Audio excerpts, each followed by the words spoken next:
Alright, figure I tried something new. I don't know if that camera's bounced around too much so to make it where you can't watch it. But anyway, a little slight update. My Wood-Mizer's been down again. I hadn't run it in months, I think. And so I went to start it, wouldn't start. Went through the whole gas system and all that kind of stuff. Figured out the solenoid shaft was corroded, which will probably be a clip of that somewhere in here. I didn't actually video the shaft of the solenoid because I never even thought about it until I was already had it back together and had it running. But I did do a little explanatory video for any other LT-35 owners that don't use them very much. So got it all back together.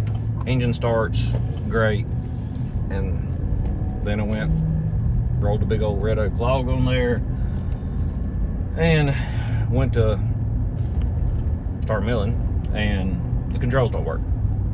So everything on the power head in key position 3, everything operated normally, but in the key position where you would actually operate with the engine running, the controls don't work.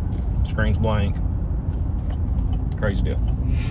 So I didn't have to call Wood-Mizer with the engine issue, thanks to some other YouTubers out there, but I did have to call him on the electrical problem, and kind of did some troubleshooting, some meter work, that sort of thing. And he said, well, we had a bad run of alternators. Alternators were overcharging the batteries. My battery was dead also.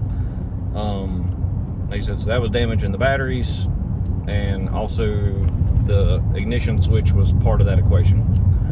So finally got it running. Now they're sending me a new alternator, new key switch, and I'm on the way to the auto parts place to get the battery charged and load tested. And because he said jump starting things is very bad, even though I jump start things all the time. But he said with electronics like in the control system of that thing, bad deal, don't do it. So we'll see. I'm on the way to get that done, so I thought I'd do a little ride along video while I'm not getting anything else accomplished. And hopefully it helps somebody out. Thank y'all for watching. Well, once again I videoed something after the fact. LT-35 with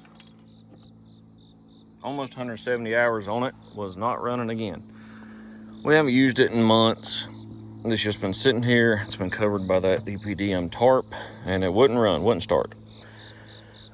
So the gas was off, but somehow or another it settled out. The diaphragm pump wasn't working, so it goes from the tank through there, up through this filter. The filter was almost empty. Through this little diaphragm pump, through this line, into the side of the carburetor, and it's controlled by this fuel solenoid here. Of course, I didn't know any of this stuff a week or so ago. So I had to use a siphon pump to disconnect it here, reprime the system, verified the pump was working, and it was delivering gas to here.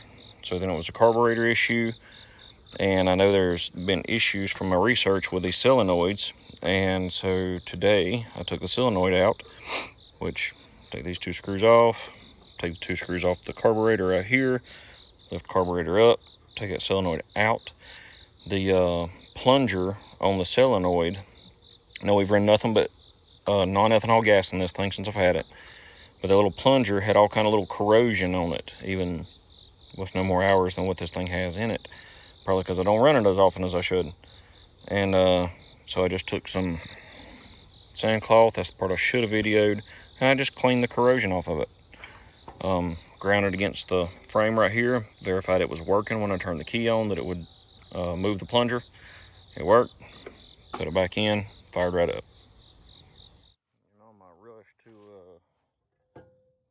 get this thing attempted to be operating, I didn't actually video what the problem was after I got the engine running.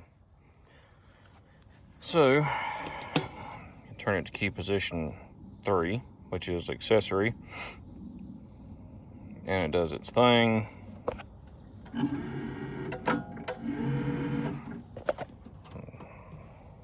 hard to do this and hold the camera. Moves forward works, backward works.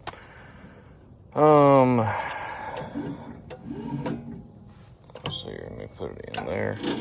Debarker works. All the hydraulics work. Okay, the problem is when you hit it to key position 1, which is right before starting, the simple set and the controls don't work. And they're supposed to. So, Wood-Mizer, which is helpful as always. Again, I'm glad I'm not making a living with this mill because it's down a fair bit and I don't use it very often.